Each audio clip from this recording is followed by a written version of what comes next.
Bom dia! Bom dia quem está em casa pelo YouTube também. Eu estou muito feliz de ver você aqui mais uma vez, mesmo nesse calor, um calor muito forte, depois de uma semana de chuva sem parar. A gente está agora, saiu da chuva, foi pro calor. Um dia vai ficar legal, o dia que a gente aprender a parar de reclamar do clima. Para quem não me conhece, o meu nome é Lucas, eu sou pastor aqui da Central. E a Central é uma igreja em que você é bem-vindo para explorar e investigar a sua fé, ainda que você ainda não acredite completamente, como a gente acabou de cantar. Se você ainda tem dúvidas, esse é o lugar para você. Eu sou casado com a Larissa, que está ali, e a gente lá em casa, a gente tem um problema, que a gente é muito competitivo.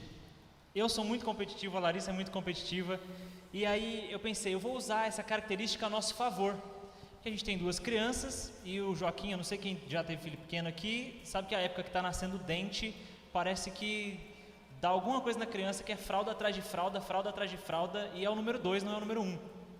Então começou o Joaquim lá, fralda atrás de fralda, isso começou, a gente estava viajando de férias no final do ano, a gente estava na praia, então foi bem divertida a praia, a gente trocou um pacote inteiro de fralda na praia, foi delicioso, foi maravilhoso. Praia nunca mais será a mesma coisa na nossa viagem, na nossa cabeça.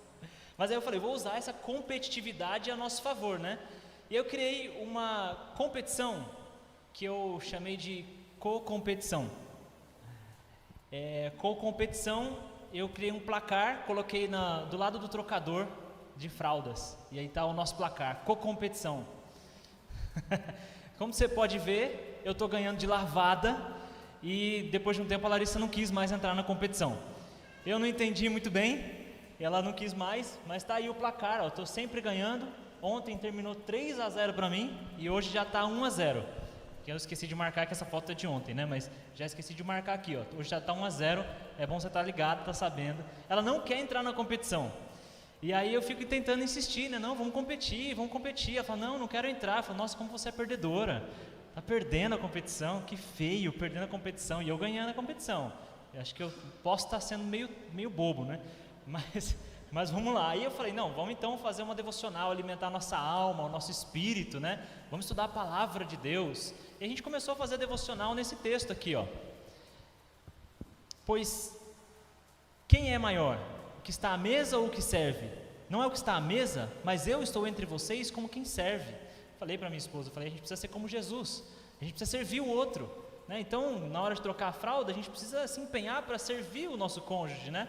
Aí ela entendeu e tal, eu falei, não, vamos no dia seguinte fazer outra devocional. Quem quiser tornar-se importante entre vocês deverá ser servo, e quem quiser ser o primeiro deverá ser escravo, como o filho do homem que não veio para ser servido, mas para servir e dar a sua vida em resgate de muitos. E aí eu falei, olha que legal, o filho do homem, Jesus Cristo, veio para ser servo, então a gente tem que ser servo, né? Quando a gente vai trocar a fralda dos bebês, um tem que servir o outro, né? Uma competição saudável, vamos servir o outro. E ela não queria entrar na competição. Aí eu falei, vou fazer uma outra devocional aqui num outro texto. Eu escolhi outro texto para a nossa devocional, escolhi Efésios 5:21. Sujeitem-se uns aos outros por temor de Cristo. E ali não estava amolecendo o coração dela, eu falei, no dia seguinte eu vou fazer um devocional mais profundo ainda. Mulheres, sujeitem-se a seus maridos, como ao Senhor, pois o marido é o cabeça da mulher, como também Cristo é o cabeça da igreja, que é o seu corpo, do qual ele é o Salvador. E aí quando eu percebi que esse versículo não funcionou, no dia seguinte eu usei outra devocional, que é o amor é paciente, não se ira facilmente, não guarda rancor, deixa esse negócio de competição para lá. Mas por que eu estou brincando com isso? Porque você percebe que a gente pode usar a Bíblia para qualquer finalidade, né? Eu poderia torcer a Bíblia, selecionar alguns versículos para tentar manipular a minha esposa a ser mais serva de mim, né? Da minha vaidade, do meu ego, para que eu vivesse mais confortável. Poderia recortar versículos, tirar do contexto e usar a Bíblia a meu favor. Talvez você já tenha visto isso acontecer em algum lugar, talvez você já tenha visto isso por aí. É muito comum a gente ver a Bíblia sendo mal interpretada para finalidades de vaidade, de egoísmo, de ganância, de líderes religiosos. Então a nossa série nova, uma série que a gente inaugura hoje, vai falar sobre a Bíblia. Como a mesma Bíblia pode gerar interpretações tão divergentes? Por que cada um torce o texto como acha melhor? E por que as igrejas que parecem distorcer mais o texto são as igrejas que estão mais cheias de gente? A gente vai refletir um pouco sobre isso, sobre a Bíblia e as interpretações da Bíblia. Mas falando nisso, falando em interpretações que são fora de contexto, que são interpretações erradas para finalidades esquisitas, dá uma olhada nesse vídeo. Essa reportagem tem 10 anos, passou no Fantástico. Você vai ver agora uma história muito estranha. Ela envolve um homem que se diz pastor evangélico, a vizinha dele e o marido da vizinha. Acompanhe só.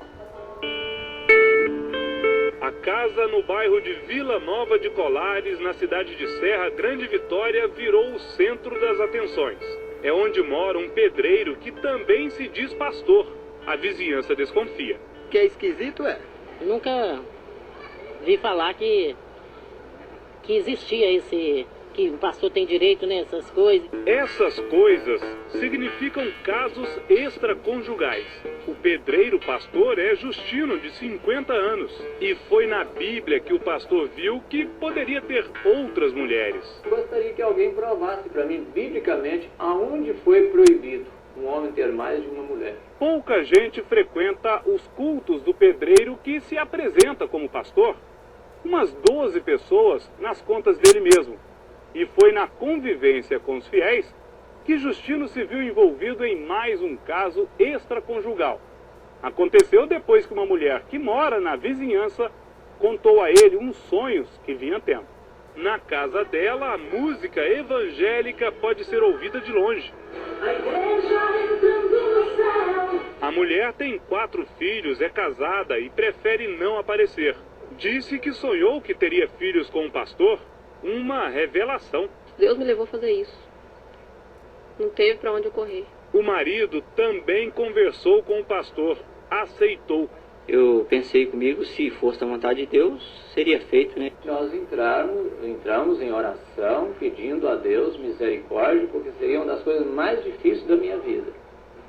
O quê? E tomar essa decisão. Pegar uma mulher que tem marido. O pastor também é casado. Como explicar? A Bíblia, Oséias, capítulo 3. Este profeta, um homem como nós, que diz assim, Deus mandou tomar uma mulher e adulterar. O senhor está falando adulterar ou é a palavra adúltera? Receba essa mulher que foi adúltera. Não. Não é assim? Não, aqui está dizendo aqui que vai outra vez, ama uma mulher amada de seu amigo e adultera. Posso dar uma olhada? À vontade. Qual que é? 3. Aqui. Vai outra vez, ama uma mulher amada de seu amigo. Sim. E adúltera. Não é adúltera? Tem um acento aqui, pastor.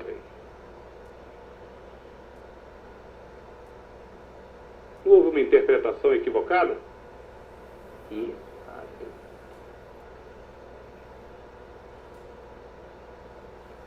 A Bíblia não estaria se referindo a uma mulher adúltera? deixa eu ver. E não para que o senhor adulterasse? Ah, tá. Inclusive foi bom eu estou mexendo isso aqui, porque uma coisa chama a outra, né? Por isso nós precisamos da direção do Espírito. É um grande equívoco, na opinião do pastor da Igreja Batista de Vitória. O capítulo de Oséias fala de perdão a uma mulher adúltera. A Bíblia também é clara com relação às obrigações de um pastor. Um pastor ou um bispo deve ser irrepreensível e deve ser marido de uma só mulher. Então, isso é a palavra de Deus, é a Bíblia. A necessidade do povo, do nosso povo como um todo, conhecer a palavra para não ser enganada por qualquer pessoa que se levante com um livro preto na mão, ou com a Bíblia ou qualquer outro livro, levando as pessoas a errar. Eu fico imaginando o que passou na cabeça do pastor quando ele percebeu que tinha um acento na palavra. Falei, não é simplesmente um acento, né? Ele teve um caso extraconjugal com uma mulher casada, porque ele não leu um acento no texto bíblico. Imagina quando o repórter falou, olha, tem acento aqui, ele trava e a cabeça dele deve passar quantos pensamentos ali. Meu Deus do céu, tudo por causa de uma interpretação. Por isso, a nossa nova série é o livro mais lido de todos os tempos, mas também o menos compreendido. A Bíblia é um livro incrível, incrível, incrível. Espero que você já saiba disso, mas eu vou mostrar para você várias coisas sobre a Bíblia que são impressionantes. E essa série, eu espero ao longo dela te inspirar a ler mais a Bíblia, a se aproximar da sua Bíblia, a se aproximar do texto bíblico. E hoje a gente vai fazer um sumário da série, uma introdução, só para a gente entender o que a gente vai tratar nos próximos domingos. O que é a Bíblia? A palavra Bíblia significa livros, né? Tem algumas divergências de tradução, ela vem do grego biblos, que pode significar conjunto de livros, ou papéis, ou papiros guardados, armazenados, mas de qualquer forma significa biblioteca no sentido de coletânea.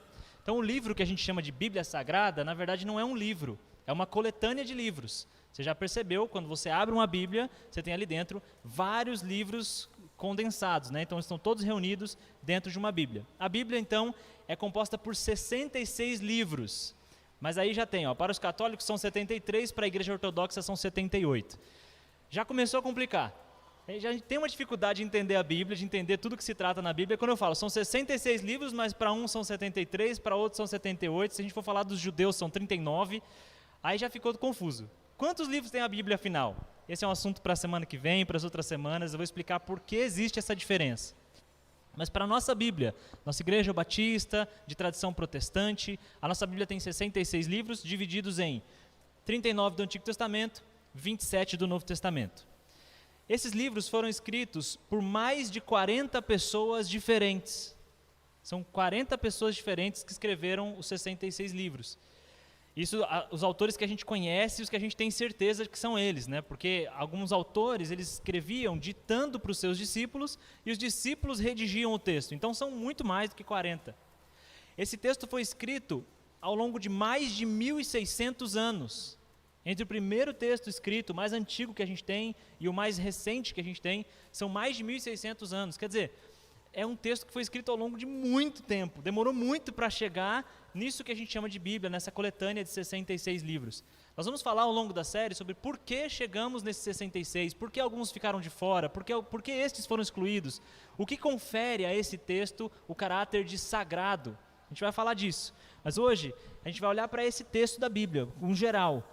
Todos esses livros, todos esses autores, por todos esses anos, falam de um único tema: Jesus Cristo. Todos eles falam sobre a mesma pessoa. É impressionante. Os livros foram escritos em épocas diferentes, em cidades diferentes, em nações diferentes. Alguns foram escritos literalmente por pessoas que nunca se viram, nem se conheceram, e eles apontam na mesma direção. Se a gente interpreta bem o texto bíblico, se a gente faz uma boa leitura, uma boa interpretação, a gente vai perceber que do Gênesis ao Apocalipse, tudo aponta para Jesus. O livro todo é sobre Jesus. E, por um lado, falando assim, parece fácil de entender, fácil de compreender. Mas existe um ditado de que a Bíblia é a mãe de todas as heresias. Porque qualquer heresia que você conhecer, qualquer mensagem deturpada, qualquer pastor que disser pega a sua mulher e adultera, vai estar interpretando o mesmo texto bíblico. Então, esse texto bíblico, ele dá margem para muitas interpretações e dá margem para essas heresias. É com base no mesmo texto que se diz coisas absurdas. Mas é muito fácil culpar o pastor que interpreta errado.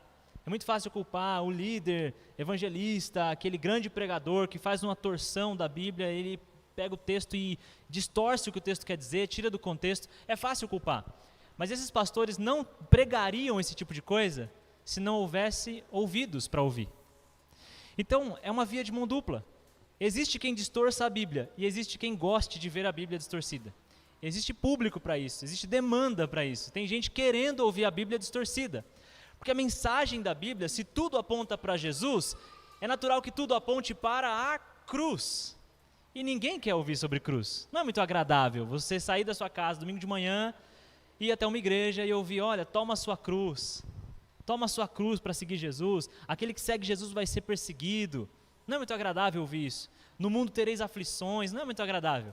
É mais agradável ouvir, você vai ter a sua vitória. Se você decretar, Deus tem que fazer. Se você orar com muito jejum, com muita força, Deus tem que te obedecer. Tudo isso é extraído do mesmo texto bíblico. Só que a ênfase na teologia da prosperidade, na teologia do triunfalismo, é que você vai se dar bem e que Deus vai te servir. O que não é uma leitura interpretada pela ótica de Jesus. Porque pela ótica de Jesus, eu não sei se você conhece a história de Jesus, mas o fim, pelo menos até o ponto da cruz, não é muito legal. Não tem muita prosperidade e triunfo ali na cruz. O triunfo acontece depois da morte. Ou seja, a Bíblia nos aponta que o nosso triunfo e a nossa verdadeira vitória não é aqui nessa terra. Mas é muito mais agradável escutar alguém dizendo, Deus vai te abençoar essa semana, Deus vai te proteger, Deus vai te dar tudo o que você deseja, se você fizer tudo certinho, se você orar, esse Deus é o Papai Noel, né? se você for bem comportado, se você for uma boa menina, um bom menino, Deus vai te dar o que você deseja. É mais ou menos a teologia do Papai Noel.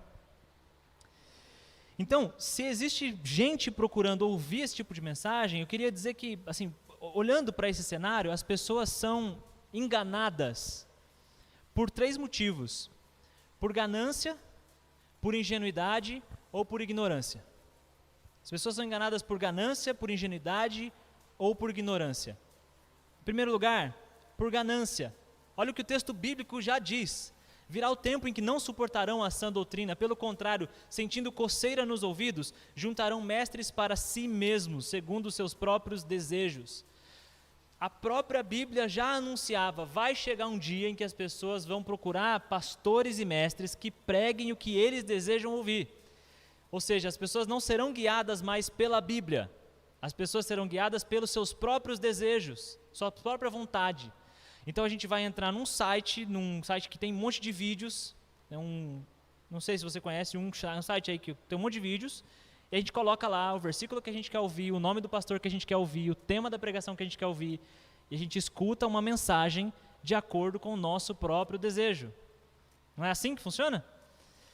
Então, o apóstolo Paulo, quando ele escreveu isso, ele já sabia: vai chegar um tempo em que as pessoas não vão querer saber da verdade, porque a verdade às vezes vai incomodar. Nem sempre a mensagem da verdade vai ao encontro do seu conforto. As pessoas vão fazer o quê? Elas vão sentir uma coceira nos ouvidos, ou seja, uma angústia, uma ansiedade. Me dá uma palavra de esperança, me dá uma palavra motivacional, e transformam a Bíblia num livro de autoajuda.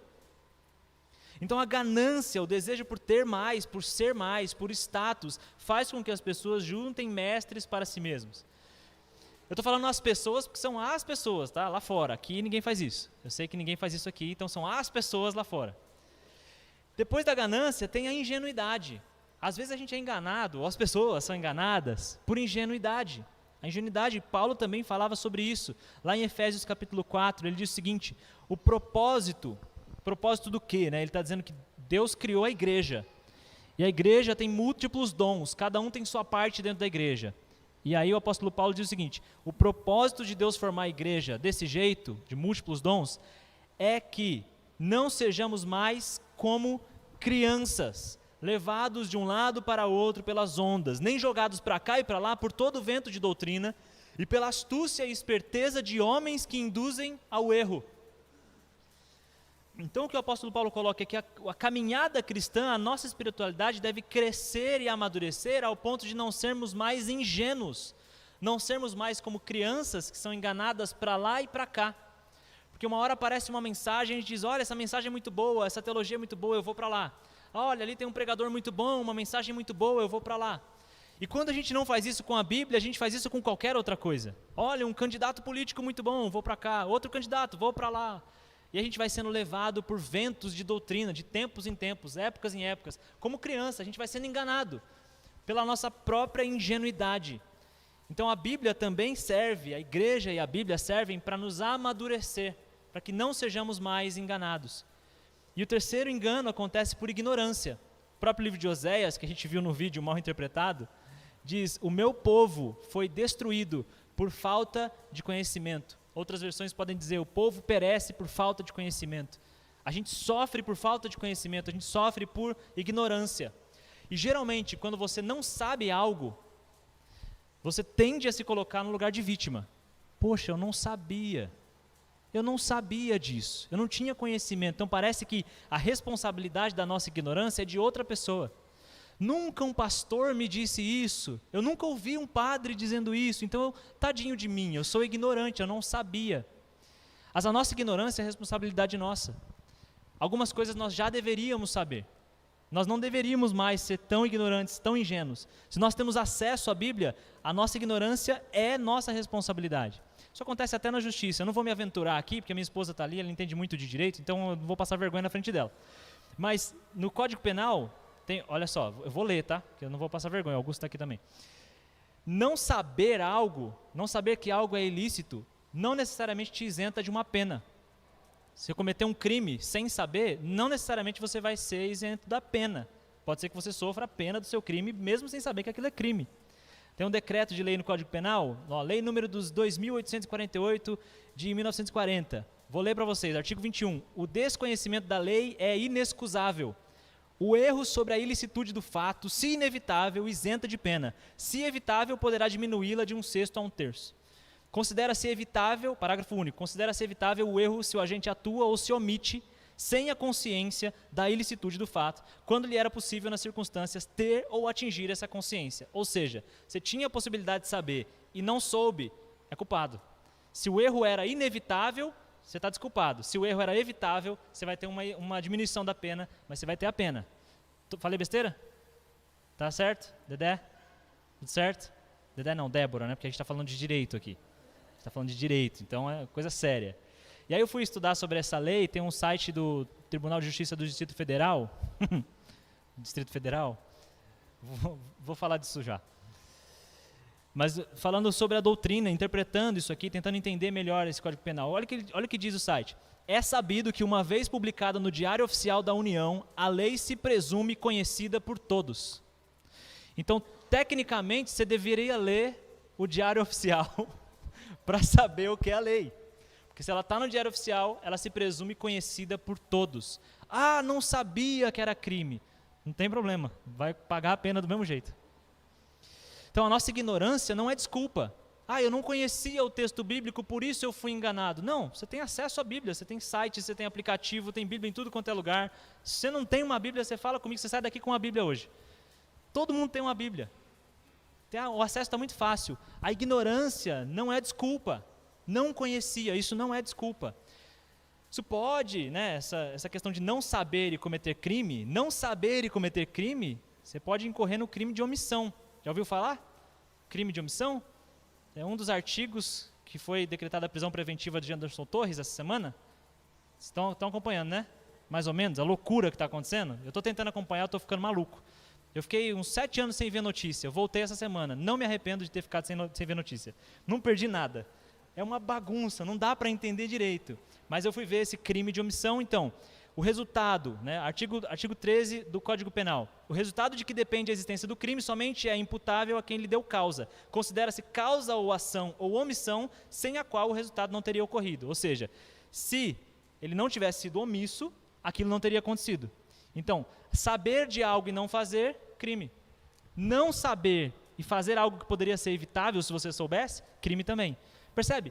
Ignorância, ou não saber, ou fazer de conta que não sabe, é crime. É crime, a gente está vendo isso acontecer. Então, quando a gente fala da Bíblia, a falta de conhecimento é um grande problema. Porque afeta a sua vida, afeta o seu casamento, afeta a sua família, afeta o seu trabalho, todo mundo que convive com você, porque você perde essa noção, ou essa percepção espiritual das coisas. A Bíblia é o que abre os nossos olhos para a realidade espiritual da vida. E se a gente não lê, se a gente não conhece, a gente é sim culpado. Então, eu não conhecia. O problema é seu. Como dizia Francis Bacon, o conhecimento é poder. Conhecimento é poder. Isso vale para qualquer área do conhecimento. Quanto mais você conhece, mais você sabe, mais poder de escolha você tem, poder de decisão você tem. E quando se trata do texto bíblico, olha o que o apóstolo Paulo diz: não me envergonho do evangelho, porque é o poder de Deus para a salvação de todo aquele que crê. O evangelho é o poder de Deus para a salvação. A mensagem do texto bíblico é o que gera a salvação. Então, conhecimento é poder, e quanto mais ainda o conhecimento da Bíblia é o poder para a salvação. Conhecer o texto te dá um poder incrível, não só de encontrar ou alimentar a sua alma, encontrar esse alimento para o espírito, mas também de poder alimentar outras pessoas e conduzir outras pessoas à libertação do inferno que algumas pessoas vivem. A Bíblia pode libertar pessoas de situações infernais. Por isso eu e você temos a obrigação de conhecer a Bíblia. Obrigação. É o mínimo, é o básico necessário, se a gente quer ser chamado de cristão. Isso me lembra um outro texto que fala sobre a Bíblia também, um outro texto bíblico que fala sobre ler a Bíblia. Está em Josué capítulo 1. A gente gosta do versículo 9 de Josué capítulo 1. Josué capítulo 1, versículo 9, a gente gosta muito. É um texto mais agradável de ouvir. Diz: não fui eu que lhe ordenei, seja forte e corajoso, não se apavore nem se desanime, pois o Senhor, o seu Deus, estará com você por onde você andar. Legal, né? seja forte e corajoso, o Senhor vai estar contigo, agradável de ouvir. Mas vamos olhar um versículo anterior, Josué 1:8. Não deixe de falar as palavras deste livro da lei e de meditar nelas de dia e de noite, para que você cumpra fielmente tudo o que nele está escrito. Só então os seus caminhos prosperarão e você será bem-sucedido. Vamos atentar para os verbos aqui, olha que interessante. Deus está dizendo para Josué, Josué, você vai assumir o comando do povo, você vai se tornar um líder, você vai ter aí uma nação para governar. Ou entre nós aqui, você vai ter filhos para criar, você vai ter uma equipe para liderar no seu trabalho, você vai ter clientes com quem você vai se relacionar, você vai exercer influência no mundo. Qual é a orientação de Deus? Não deixe, primeiro, de falar as palavras do livro. Você pensou que começava com ler, né? Não deixe de ler, não deixe de falar. Não basta ler, é falar, é memorizar, é trazer isso para o coração. Não é só receber a informação, é falar a informação, é transmitir a informação, compartilhar essa informação. Não deixe de falar as palavras e de meditar nessas palavras. A palavra meditar tem a ver com ruminar, que a vaca faz no pasto. Come a grama, põe para o estômago, volta para a boca, mastiga um pouco mais, volta para o estômago, parece meio nojento, mas é ruminar é isso, meditar é isso. Você acorda de manhã, você lê um versículo bíblico, aí você vai fazer tudo o que você tem para fazer no dia e esqueceu da Bíblia. O que é meditar de dia e de noite? É ler um texto e depois trazer o texto de volta à memória, de volta à memória, de volta à memória. A questão da Bíblia, não existe um ranking ou uma corrida para ver quem lê mais rápido. Não existe uma disputa para ver se você leu ela inteira ou se você leu só um pedaço. O importante é meditar nessa palavra. Alguns pastores e padres se retiraram da sociedade e se organizaram em mosteiros. Os monges, nos monastérios, eles às vezes meditam por 1 ano em um versículo. Um versículo por 1 ano. Que não é uma corrida. Não é para ler o texto todo e não aprender nada. É para meditar, ruminar, deixar aquele texto sair do intelecto e descer para a prática cotidiana, para o dia a dia, para as atitudes. Medita no texto de dia e de noite. E aí tem um terceiro elemento. Cumpra o que está escrito. Que não é só falar sobre o texto, não é só meditar intelectualmente no texto, mas é cumprir, é agir de acordo com o texto. Experimentar na prática. A Bíblia não é um texto feito por letras mortas. A Bíblia é um texto vivo, ou seja, você só consegue compreender praticando. Para entender o que está escrito no texto bíblico, é preciso experimentar na prática, se arriscar. Para entender quem é Jesus, é preciso tentar segui-lo, é preciso viver com ele. Não adianta saber sobre ele ou saber o texto. Não é algo que você vai ler e decorar como se fosse passar num concurso. É algo que você traz para o coração, traz para a prática, pratique, cumpra fielmente. E no final o texto diz, só então os seus caminhos prosperarão. É bom os caminhos prosperarem, né? A gente deseja isso. E eu queria hoje fazer esse apelo para você. Nossa mensagem aqui é uma tentativa de te incentivar a se aproximar do texto bíblico. Mas eu conheço a gente, eu sei como a gente funciona, eu sei como a sociedade funciona. A pergunta que a gente fica se fazendo, no fundo, é o que eu ganho com isso? Porque se você é cristão desde criança, você está acostumado. Se alguém fala para você ler a Bíblia, você sabe, tá bom, desde criança eu escuto, leia a Bíblia e faça oração se quiser crescer. A gente sabe a musiquinha, a gente sabe que a Bíblia é importante, mas se você não tem essa trajetória cristã, ou se você olha para a Bíblia com desconfiança, a pergunta que você se faz é, o que eu ganho com esse texto? Por que eu deveria parar minha vida e dedicar algum tempo para ler esse negócio? Porque a gente não tem a mesma relação. Quem cresceu na igreja coloca a Bíblia como algo sagrado. Quem não cresceu na igreja coloca a Bíblia como mais um dos livros a serem lidos. E aí entra na fila de leitura. Por isso eu não quero falar com você hoje, que já ama a Bíblia, já é apaixonado pela Bíblia. Você que vai chegar em casa e antes do almoço, abre a Bíblia e vai ler 1 capítulo, 2 capítulos antes do almoço. Porque mais importante é a palavra de Deus do que a comida que alimenta o corpo. Você já tem amor pela palavra. Mas talvez alguém aqui ou alguém na internet não tenha esse amor todo.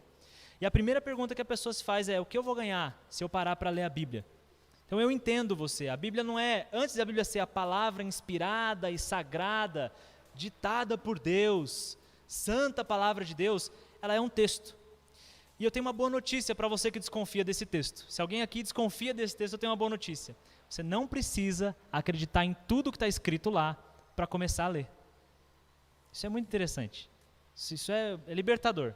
Você não precisa acreditar em tudo que diz na Bíblia para começar a ler a Bíblia. É possível começar a ler mesmo sem acreditar. Olha que maravilha. Que coisa boa. Uma coisa boa para dizer para os nossos parentes e amigos que não gostam da Bíblia, que não gostam de igreja, que não gostam dos cristãos. Você não precisa acreditar em tudo que a Bíblia diz para começar a ler a sua Bíblia. Antes que a Bíblia se torne um norte para a sua existência, a gente precisa de uma motivação que tem a ver com o nosso ganho. E no tempo de Jesus não era diferente.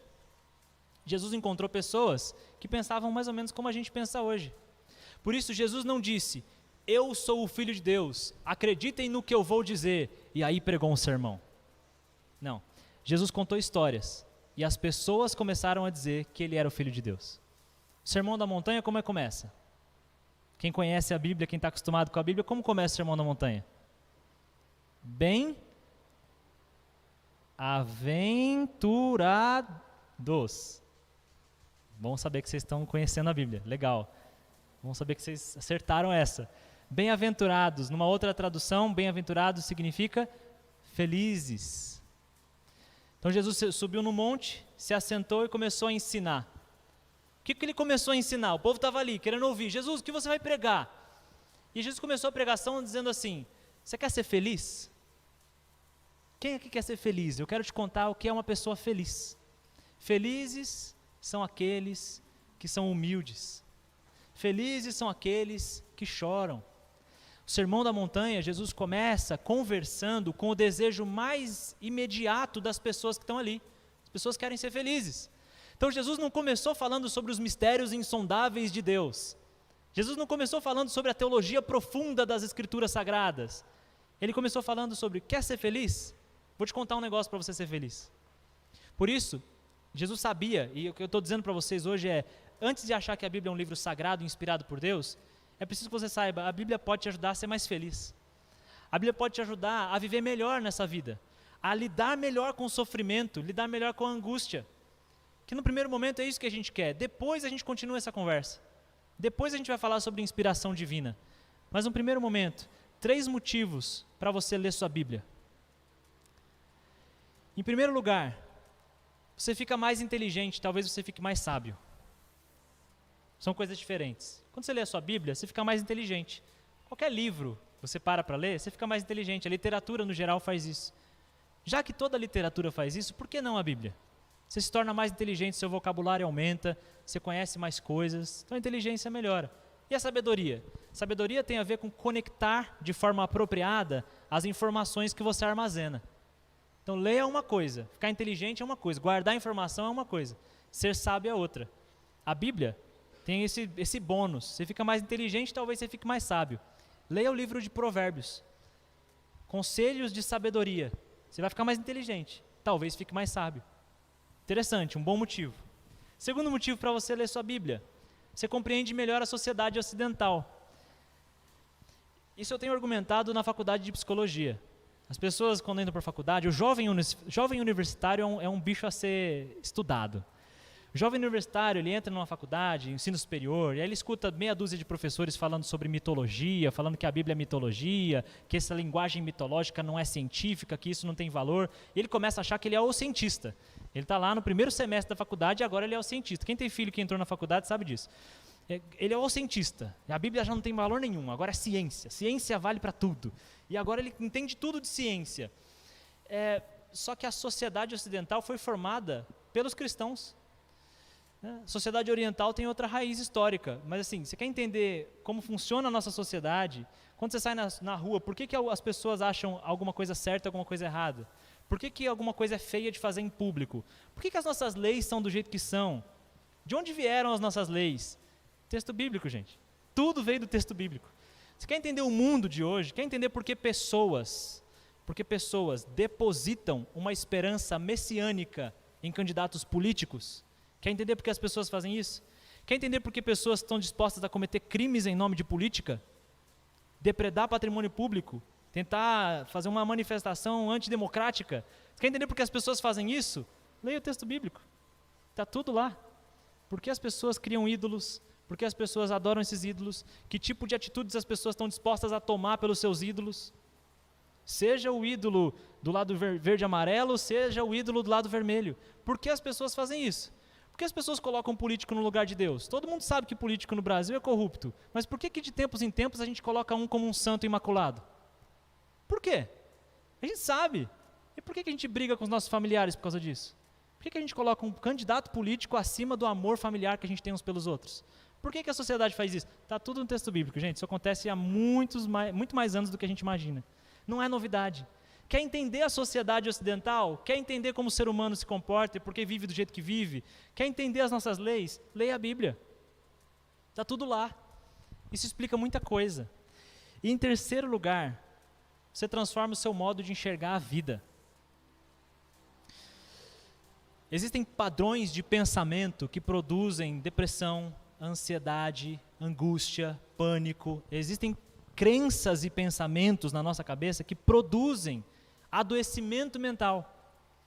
Quando você lê a Bíblia transforma o seu jeito de enxergar a vida, o seu jeito de lidar com o sofrimento, o seu jeito de lidar com a perda, o seu jeito de lidar com o caos e a aleatoriedade da vida. A sensação de segurança ou insegurança que você tem no dia a dia é transformada se você ler a Bíblia.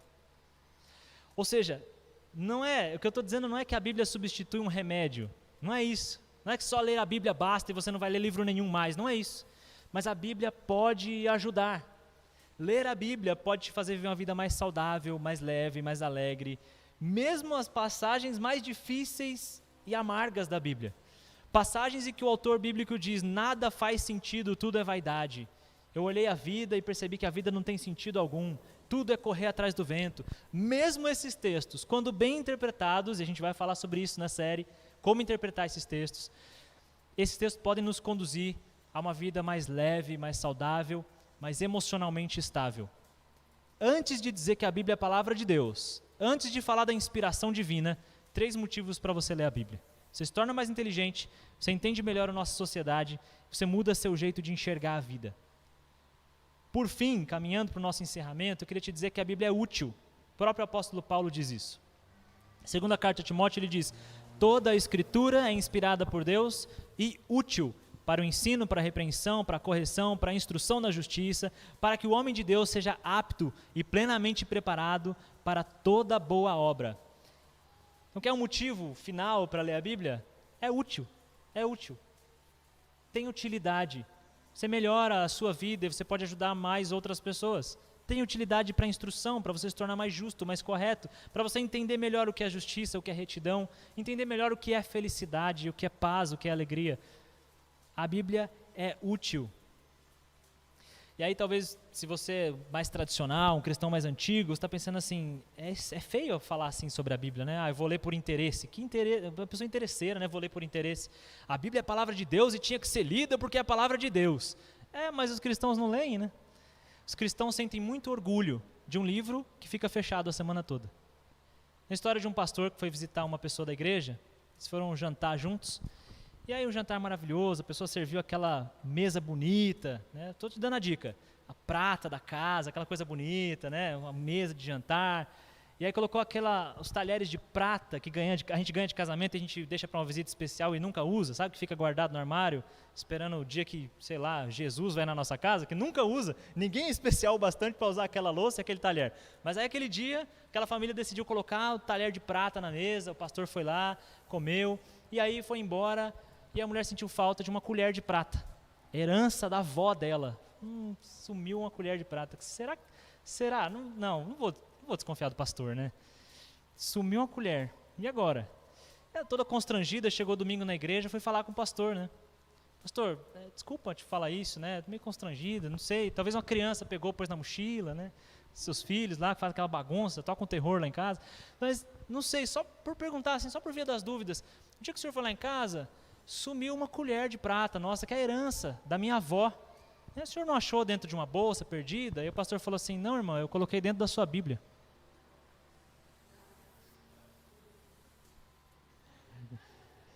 Quantos de nós ficaríamos procurando uma colher de prata a semana toda? A gente tem a Bíblia muito fácil, o acesso muito fácil, mas a gente não lê, a gente não tem a proximidade, a intimidade com esse texto. O meu sonho, o meu desejo, o fundo do meu coração, é que você saia daqui com vontade de ler esse texto. Esse texto é maravilhoso, é inspirador, é transformador, é um texto vivo. Se você ler o mesmo versículo a semana toda, você vai ler 7 versículos diferentes. Porque o texto vai mudando conforme você vai mudando. É um texto incrível, inspirado por Deus. Leia a sua Bíblia.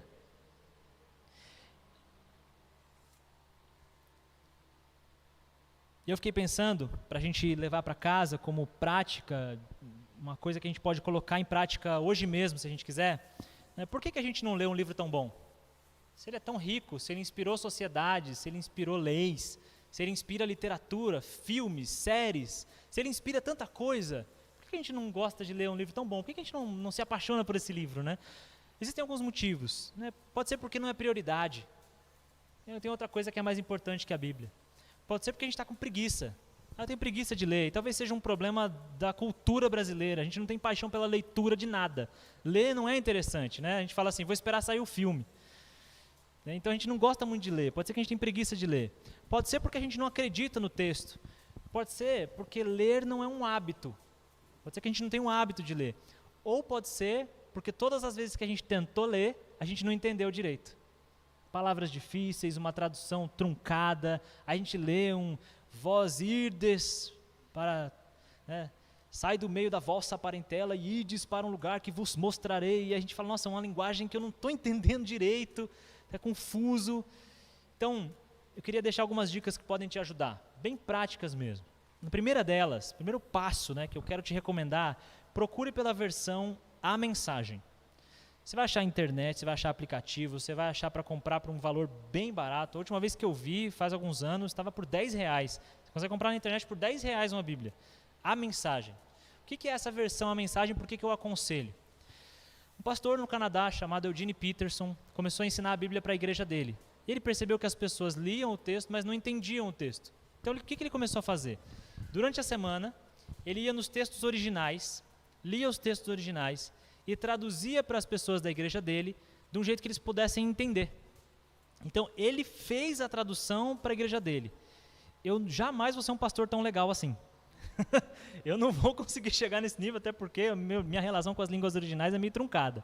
Mas ele foi lá, pegou cada texto, palavra por palavra, e traduziu de um jeito que ficou fácil de entender. E aí ele começou com o Novo Testamento, depois foi para o Antigo Testamento, levou anos para terminar esse texto. E aí ele fez essa versão que é chamada de A Mensagem. Por isso que eu coloquei aqui na tela que ela é uma paráfrase. Ou seja, ela não é uma tradução da Bíblia. Ela é uma paráfrase por quê? Porque foi um pastor que fez. Mas esse pastor levou tão a sério o texto original que eu tenho a segurança de te recomendar aqui. O Eugene Peterson era um pastor sério, comprometido com a palavra de Deus. Ele fez um trabalho sério, coerente. Se você olhar os textos originais, você vai entender que ele fez um trabalho muito bom. Eu te recomendo olhar para essa versão A Mensagem para você ganhar o prazer de ler a Bíblia.